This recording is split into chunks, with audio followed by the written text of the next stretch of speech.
स्वागत की बेटी होने के नाते आप सभी को आशीष देती हूँ। परमेश्वर आपके जीवन में बहुत सारी आशीषों को दे, पवित्र आत्मा आपके जीवन में बहुत सारे ब्लेसिंग को दे। परमेश्वर की दृष्टि में जीवन का महत्व। फिर परमेश्वर ने कहा, जल जीवित प्राणियों से बहुत ही भर जाए और पक्षी पृथ्वी के ऊपर आकाश के अंतर में पड़े। उत्पत्ति 1:20।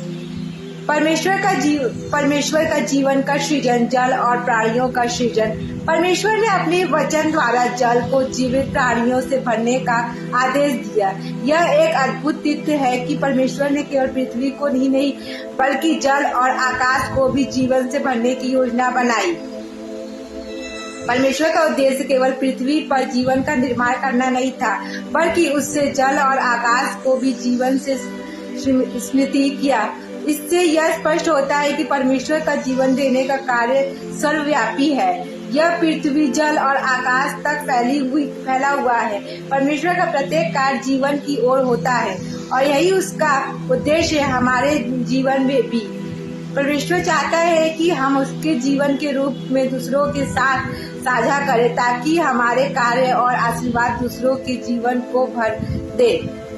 यशायाह 42:5। यह परमेश्वर यहोवा कहता है, जिसने आकाश फैलाया और उसे ठहराया, जिसने पृथ्वी की और उसके उत्पत्ति को बनाया, वह सबका जीवन देने वाला है। जल में जीवन की उत्पत्ति। परमेश्वर की जीवन प्रदायी शक्ति जल जीवन के लिए बहुत आवश्यक है। परमेश्वर ने जल को जीवन से भरने का उद्देश्य दिया, क्योंकि जीवन का पोषण जल ही होता है। यह हमें यह सिखाता है कि परमेश्वर जीवन की सृजन शक्ति का स्रोत है और जल को जीवन का प्रतीक माना जा सकता है। जल का प्रतीक पूरे बाइबल में जीवन, पवित्र और परमेश्वर के आशीर्वाद का प्रतिनिधि करता है। जब परमेश्वर ने जल को जीवन से भरने का आदेश दिया तो यह उसके जीवन देने वाले उद्देश्य को दर्शाता है। हमारे जीवन में भी परमेश्वर का उद्देश्य है कि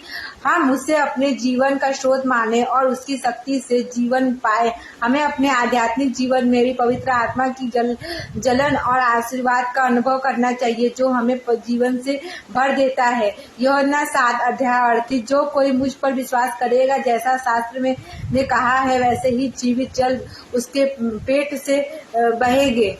पक्षियों का आकाश में उड़ना, आध्यात्मिक स्वतंत्रता का प्रतीक। परमेश्वर ने पक्षियों को आकाश में उड़ने का आदेश दिया। यह चित्र हमें स्वतंत्रता और उच्च स्थायी की ओर इशारा करता है। जैसे पक्षी आकाश में उड़ते हैं, वैसे ही हम परमेश्वर के साथ आध्यात्मिक ऊंचाई में उड़ सकते हैं।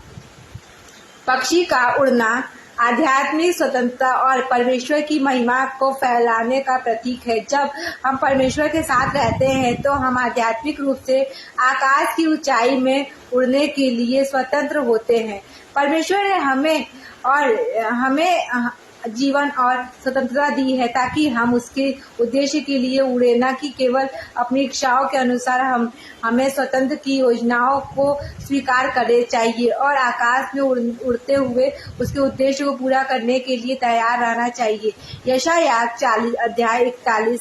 परंतु जो यहोवा पर विश्वास रखते हैं वे नवीकरण प्राप्त करते हैं। वे अंगों के समान पंख फैलाकर उड़ेंगे। वे दौड़ेंगे और थकेंगे नहीं, वे चलेंगे और थकेंगे नहीं। जीवन और आशीर्वाद का फैलाव उद्देश्य परमेश्वर का उद्देश्य। परमेश्वर ने जल और आकाश में जीवन को फैलाने का आदेश दिया ताकि पृथ्वी पर हर प्राणी और जीव की महिमा का भागीदार बने। जीवन का फैलाव परमेश्वर ने प्रेम और आशीर्वाद का प्रतीक है, जो वह सभी प्राणियों के साथ बांटना चाहता है। परमेश्वर चाहता है कि हमारे जीवन में भी उसका आशीर्वाद फैल। जैसे उसने जल को जीवन से भरने का आदेश दिया, वैसे ही हमें अपने जीवन में परमेश्वर के आशीर्वाद को दूसरे तक पहुंचाने का प्रयास करना चाहिए। हमें अपने शब्दों, कार्यों और प्रेम द्वारा परमेश्वर की महिमा फैलाने का कार्य कर सकते हैं। प्रेरित करने वाली शक्तियाँ हमारे जीवन में कार्य करती हैं ताकि हमें परमेश्वर के उद्देश्य को पूरा करें। यह याद रखना चाहिए कि हमारे जीवन का मुख्य उद्देश्य परमेश्वर के प्रेम को फैलाना और उसके आशीर्वाद से दूसरों का भला करना है। मत्ती 5 अध्याय 16। वैसे ही तुम्हारा प्रकाश मनुष्य के सामने चमके, ताकि वे तुम्हारे अच्छे काम देखकर तुम्हें स्वर्गीय पिता की महिमा करें। जीवन का आशीर्वाद परमेश्वर का कार्य हमसे है। परमेश्वर ने जीवन की सृजन शक्ति का कार्य किया और उसे पूरी दुनिया में फैलने का आदेश दिया। हमें भी परमेश्वर का प्रतिनिधि करते हुए जीवन का आशीर्वाद फैलने का कार्य करना है। परमेश्वर ने हमें जीवित प्राणी बनाने के बाद एक महिमा उत्तरदायित्व सौंपा, दूसरों को आशीर्वाद देने और परमेश्वर के जीवन को फैलाना।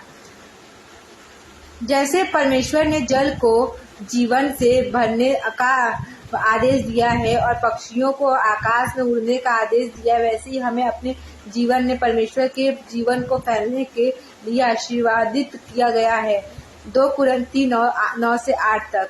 और परमेश्वर हर एक आशीर्वाद में तुम्हें भरपूर तुम्हें हर कार्य में हर प्रकार से समृद्ध करेगा, ताकि तुम हर अच्छे काम में भरपूर होकर दूसरों की मदद कर सको। उत्पत्ति 1 अध्याय 20 हमें यह सिखाता है परमेश्वर का जीवन देने का कार्य न केवल पृथ्वी पर बल्कि जल और आकाश में भी प्रकट होता है। जल और आकाश का जीवन से भर जाना हमें यह याद दिलाता है कि परमेश्वर हर जगह जीवन और आशीर्वाद फैलाना चाहता है। पक्षियों का उड़ना आध्यात्मिक स्वतंत्रता और परमेश्वर के उद्देश्य को पूरा करने का प्रतीक है।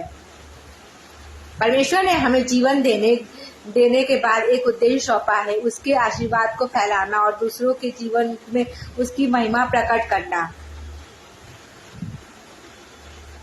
आइए हम सभी प्रार्थना करते हैं। हे परमेश्वर, जैसा तूने जल और आकाश को जीवन से भर दिया, वैसे ही हमारे जीवन को भी अपने आशीर्वाद और प्रेम से भर दे। हमें अपनी स्वतंत्रता और उद्देश्य को समझने की शक्ति दे, ताकि हम तेरी महिमा को फैलाए और दूसरों के जीवन में तेरा प्रेम प्रदर्शित करें। आमीन। परमेश्वर आप सभी को आशीर्वाद दे और आपके साथ रहे।